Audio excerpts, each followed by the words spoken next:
Sabe aquela gaveta em casa onde a gente vai jogando os celulares antigos? Aquele que a bateria já não segura mais, a tela tá quebrada. A primeira coisa que vem à cabeça é: isso aqui é lixo, né? Mas, e se não for? E se, na verdade, ali tiver um pequeno tesouro escondido? Vamos parar para pensar um pouquinho? O que tem de verdade dentro desses aparelhos que a gente deixa esquecido?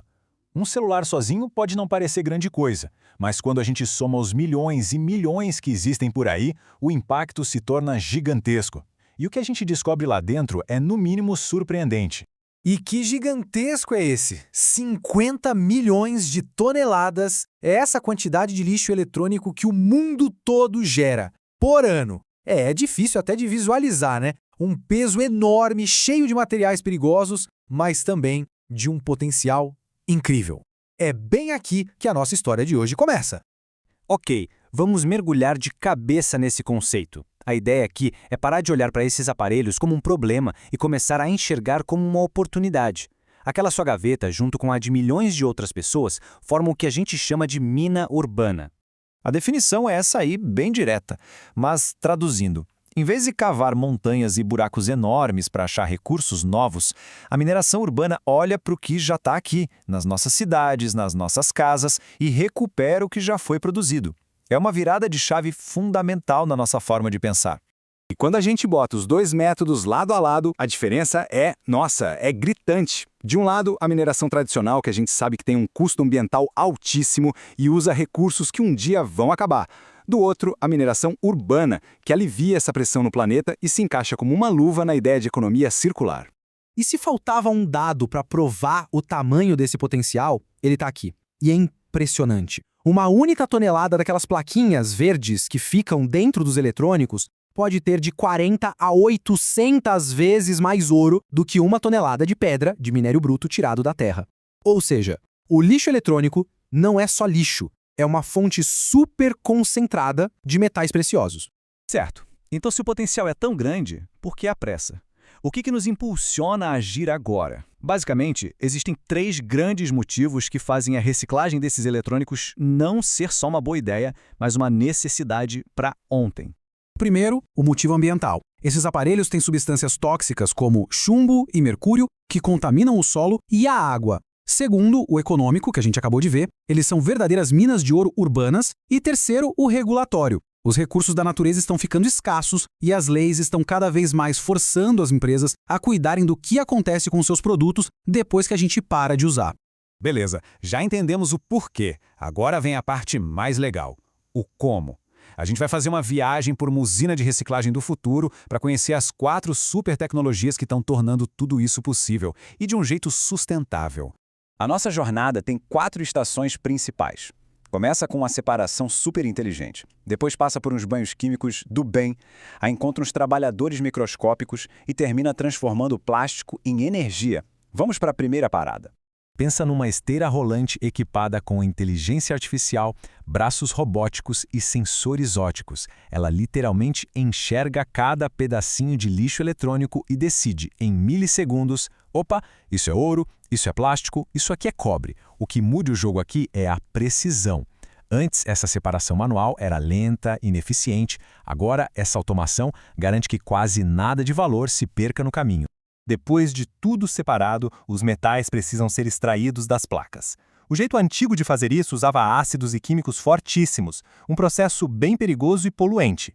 A versão verde é a grande sacada. Ela usa solventes mais seguros que muitas vezes vêm de fontes orgânicas e que dissolvem só os metais preciosos sem agredir o meio ambiente ou a saúde de quem trabalha ali.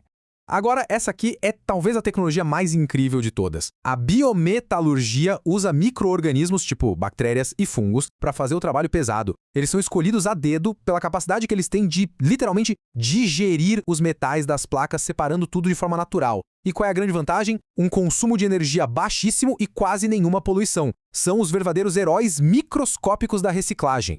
E o que a gente faz com todo aquele plástico das carcaças dos aparelhos? A pirólise de baixa emissão pega esse material todo e aquece sem oxigênio. Isso quebra as moléculas dele e transforma em gases e óleos. E aqui vem o pulo do gato. Essa energia pode ser usada para alimentar a própria usina de reciclagem, criando um sistema que se sustenta. É o ciclo se fechando de forma brilhante. Depois de passar por essas 4 estações, aquilo que antes a gente chamava de lixo renasce. Vamos ver agora o que exatamente é recuperado nesse processo e para onde vão todos esses materiais valiosos. E quando a gente olha para o valor do que é recuperado, o resultado é muito claro. A maior parte, uns 80%, vem dos metais preciosos, como ouro, prata e paládio. Mas os outros metais, como cobre e alumínio, e os chamados metais críticos, também são super importantes para alimentar uma nova indústria. E o destino de cada coisa é fascinante.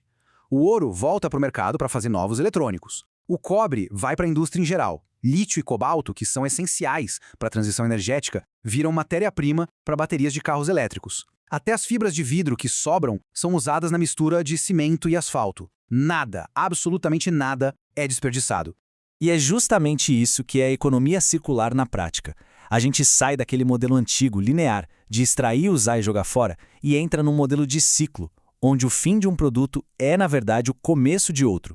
Mas essa transformação toda não é só sobre tecnologia ou meio ambiente, não. Ela tem um impacto social gigantesco, principalmente na vida das pessoas que trabalham com isso. Vamos entender melhor como isso acontece. O contraste é brutal.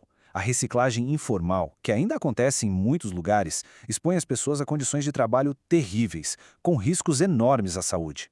Já essa abordagem com tecnologia sustentável cria um ambiente seguro, com trabalho formalizado, digno e que promove justiça social, tirando o peso da poluição de cima de comunidades que já são vulneráveis. E tem mais. Essa nova indústria cria uma cadeia inteira de empregos verdes de alta qualificação. A gente está falando de gente na logística e coleta, operadores de máquinas super especializadas, técnicos de manutenção e vai até engenheiros químicos, biotecnólogos e cientistas de dados, que são quem treina a inteligência artificial.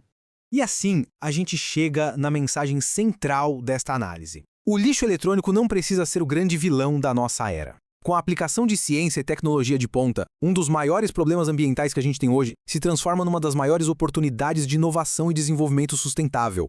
Então, da próxima vez que um aparelho eletrônico aí na sua casa pifar, a lembrança que fica é que ele não é só lixo. Ele é uma fonte de recursos e também uma responsabilidade. E isso nos deixa com uma pergunta final para refletir. Que tipo de sociedade tecnológica a gente quer construir? A tecnologia sustentável mostra que o segundo caminho não é só um sonho, ele é totalmente possível.